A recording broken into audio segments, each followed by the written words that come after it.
SIR শুনানি পর্ব চলাকালীন একসঙ্গে 17 জন বিএলও ইস্তফাপত্র পেশ করার ইচ্ছে প্রকাশ করলেন। বুধবার দুপুরে বাঁকড়া 1 নম্বর গ্রাম পঞ্চায়েত এলাকার 140 থেকে 157 পার্ট পর্যন্ত 17 জন বিএলও ইয়ারোর কাছে বিডিও মারফত ইস্তফাপত্র জমা দেওয়ার জন্য আজ ডোমজুর বিডিও অফিসে আসেন। বিএলওদের অভিযোগ, গত 2 মাসের বেশি সময় ধরে তারা এসআইআর এর কাজ করছেন, কিন্তু নির্বাচন কমিশনের পক্ষ থেকে শেষ পর্বে হোয়াটসঅ্যাপের মাধ্যমে একের পর এক নতুন নির্দেশ জারি করার নতুন সমস্যা তৈরি হচ্ছে। এই নতুন নির্দেশের ফলে যেসব ভোটাররা একবার নথি জমা দিয়েছিলেন তাদের ফের নথি তলব করায় তারা বিরক্ত হচ্ছেন। ভোটারদের বারবার শুনানির জন্য ডাক করায় তারাও বিরক্ত হচ্ছেন। এর ফলে বিএলওদের বিশ্বাসযোগ্যতা হারাচ্ছে, তাদের কটু কথা শুনতে হচ্ছে। এর ফলে বিএলওরা সামাজিক সম্মানহানির শিকার হচ্ছেন। এর পাশাপাশি নির্বাচন কমিশনের খামখেয়ালিপনায় এসআইআর এর কাজের জন্য তাদের মানসিক চাপ বেড়ে যাচ্ছে। এর ফলে তারা শারীরিক এবং মানসিকভাবে বিধ্বস্ত হয়ে পড়ছেন। তাই তারা আর মানসিক চাপ সহ্য করতে পারছেন না, তাই এই কাজ থেকে তারা অব্যাহতি চাইছেন। তাদের আরো অভিযোগ, ভোটারদের হেনস্থার দায় নির্বাচন কমিশনের, বিএলওদের নয়। জেলার মুখ্য নির্বাচনী আধিকারিক পি দীপাপ্রিয়া বলেন, বিএলওরা এসেছিলেন, তারা বিডিওর সাথে কথা বলে বেরিয়ে যান, কোনো ইস্তফাপত্র দেননি। আমাদের সমস্যা হচ্ছে, আমরা 4ই নভেম্বর 2025 থেকে আমরা এই বিএলওর কাজের দায়িত্ব নিয়েছি। ঠিক আছে, আমরা সরকারি জায়গা থেকে সরকারি কাজের দায়িত্ব নিয়েছি, আমরা অবশ্যই আমাদের কাজ করব, এটা খুব স্বাভাবিক ব্যাপার ছিল।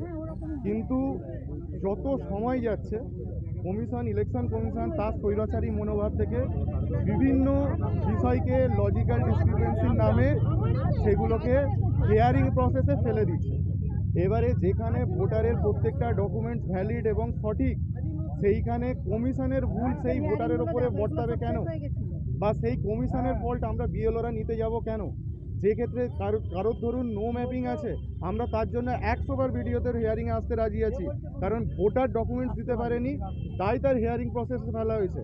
কিন্তু 2002 সালের বাংলার প্রসেসকে 2002 সালের যে ভোটার লিস্টের বাংলাকে এআই এর মাধ্যমে ইংলিশে করতে গিয়ে সেখানে নামের ভুল বিভিন্ন রকম বেরিয়েছে। সেটা কার ফল্ট? না বিএলওর ফল্ট, না বিএলওর ফল্ট, না ভোটারের ফল্ট, সেটা কমিশনের ফল্ট। এবার কমিশনের ফল্ট বিএলও কেন মাথায় নিতে যাবে? কমিশনের ফল্ট কেন ভোটার ঘাড়ে নিতে যাবে? এটাই হচ্ছে আমাদের বক্তব্য। আর দ্বিতীয় কথা হচ্ছে, প্রত্যেকটা বিএলওর ব্যক্তিগত জীবন, পারিবারিক জীবন, তার মানসিক স্বাস্থ্য কিন্তু ক্ষতিগ্রস্ত, কারণ তাদের প্রত্যেকের নিজেদের একটা ধৈর্যের সীমা আছে, তাদের পারিবারিক জীবন আছে, তাদের ব্যক্তিগত জীবন আছে। সেখান থেকে দিনের পর দিন এই কাজ কবে শেষ হবে কেউ বলতে পারবে না। আজকে 31শে জানুয়ারি পর্যন্ত আমাদের যা লজিক্যাল ডিসক্রিপেন্সি দেওয়া হয়েছে সেগুলোকে বলা হচ্ছে করতে, তারপরে যে নতুন করে আবার কমিশন ফেলে দেবে না তার সিওরিটি কোথায়? এই জন্যই আমরা বাঁকড়া 1 নম্বর গ্রাম পঞ্চায়েতের মধ্যে 140 থেকে 157 পর্যন্ত পার্টের সমস্ত বিএলও আজকে আমরা বিডিও স্যারের মাধ্যমে ইআরও স্যারের কাছে আমাদের ইস্তফাপত্র জমা দিচ্ছি।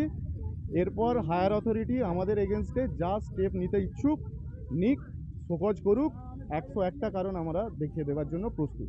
তাহলে আপনারা যে ইস্তফা দিচ্ছেন এখানে মানুষ তো হয়রানি হবে, ওই বুথের মানুষগুলো তো হয়রানি হবে। অবশ্যই মানুষ হয়রানি হবে, কিন্তু কার কারণে হয়রানি হবে?